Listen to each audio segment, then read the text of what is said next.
سلام الحباب، كي بقيتو؟ لاباس عليكم؟ نتمنى هذا الفيديو يلقاكم بخير وعلى خير يا رب. اليوم ان شاء الله غنقدموا فلفله معمره بالكفته والروز. غنحتاجوا الفلفله، مطيشه، بصله مشلضه، شويه ديال الكفته، الروز نسلقوه. الروز مسلوق ها هو جبته لكم، كنسلقوه. بالنسبه للعطريه كاينه قزبر مدقوق، كمون، حمراء، سودانيه، شويه د القرفه، الزعتر وورقه سيدنا موسى، زويته من طبيعه الحال، قزبر ومعدنوس وشويه ديال الثومه مطحونين. كنشد ديك البصيله البنات، كنكب عليها شويه الزيت، كندير عليها مليحه. ما كنديرش العطريه دابا باش ما تحرقش ليا البنات، وكنردها على البوطه باش تدبال البنات، تدبال. عاد نزيد عليها الكفته، ما نزيدهاش عليها باش ما تبقاش تغززنا. غنشد مطيشه البنات، تقريبا شي 4 المطيشات ولا 5 على حسب الحجم ديال المطيشه. غنحكهم في الحكاكه الصغيره بحال غندير لاصوص.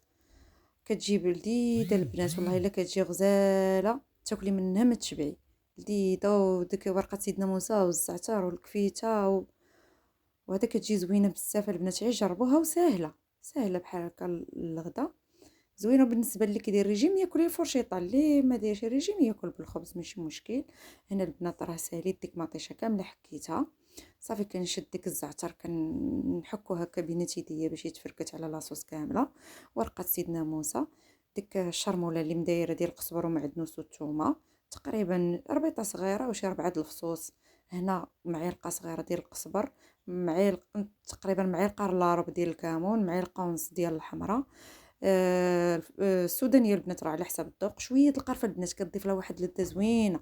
الكفته اولا بحال هكا الشرموله تكون مطيبين غير لاصوص الطماطيشه، تضيفوا عليها القرفه البنات كتعطي واحد اللذه زوينه بزاف. صافي غنحيدوا ديك المطيشه، غنحطوها على جنب، وغنجيبوا الكفته غنديروا فيها تاني الشرموله. هذيك الشرموله درتها وبقيت في مره واحده، ما بقاش كل مره ندير، كندير منها لكل شيء. صافي غنشدو تاني قزبر مدقوق، كمون، تاني العطريه جبتها حدايا تقريبا كامله كندير منها، الحمراء، السودانيه، شويه د القريفه البنات. دائما تبغيو تخلطوا البنات الكفته، ديروا شويه د القرفه ضروري مع الكمون، كتعطي لذه زوينه. وبالنسبه للبصله ما ديروش البصله، ديروا الثوم البنات مع البصل مع الكفته. من تجيو تخلطوها ديروا الثومه وديروا قزبر ومعدنوس، كتعطي لذه زوينه وما كتجيش ميها. الكفته ما كتجيش ميها. هنا غنخلطوا، غنحاولوا ندمجوا دوك العناصر كامله مع الكفته البنات. وهنا راه البصله ديالنا مره مره كنقلبوها. صافي انا كنعركها مزيان باش العناصر كلها تندمج. صافي غنخليها، وغنجيب هنا الفلفل البنات، غنحيدوا لها الراس وغنخويوها من الوسط. صافي فلفله تكون هكا مقاده. الا كانت عوجه نتوما تشوفوا واحد العوجه واحد الفلفله عوجه كتجي شويه، ما ماشي هي هذيك. الا كانوا مقادين ما احسن. صافي وكنحاولوا ديك سميتو كنصغروها هذيك الطاقيه ديالها، كنصغروها باش تدخل. وهذوك اللي حيدناهم من ديك الطاقيه ديالها، من القربوعه ديالها، كنديروهم في فوق مطيشه باش تعطي ديك اللذه ديال الفلفله كتزيد تدخل. وديك مطيشه البنات راه خليتها حتى كنزيدها مع الكفته. هنا راه درت الكفته ديالي ورجعتها تشحر. هذيك مطيشه اللي خليتها مع الفلفله انا حكيتها ضفتها على على الكفته باش ما كتجيش ناشفه. هنا الروز تسلق، درت عليه ديك الشرموله، درت عليه مليحه حيت سلقته بلا ملحه، وكنخلطو مع الكفته مزيان. الكفته البنات قلت لكم درت فيها مطيشه باش حيت الروز كيشرب من كيجي يطيب ما يجينيش ناشف بزاف. هنا كنعمر الفلفله ديالي وكنلصقهم بلي كورطون. كنعلصقوا لكم نيشان ماشي مشكل، ديروهم بلا لي كورطون. صافي نتوما كتشوفوا كنلصقهم وكنحط فوق ديك مطيشه اللي معطره.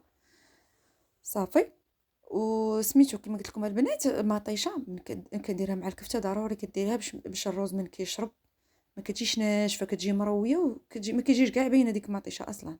صافي البنات هذا، وفي الاخر نتشكهم بلي كوردون باش ما يتفرقعوليش دوك الفلفلات. غنكب من فوق منهم زويته، غندير ورق الطبخ، وغندير فوق منهم الالومنيوم. اللي عندها الكوكوط البنات ديرهم في الكوكوط، ولا شي كاميله عندها ديرها في البوطه. انا كيعجبني هكا نديرهم في الفران شاعل من تحت، ومن كيتحمر من تحت كنردهم من فوق البنات. شوفوا كي كيجيو كيتحمروا مزيان، كيجيو واقفين في الزويته. شفتوا كي كيجي هذا كيجي واعر البنات.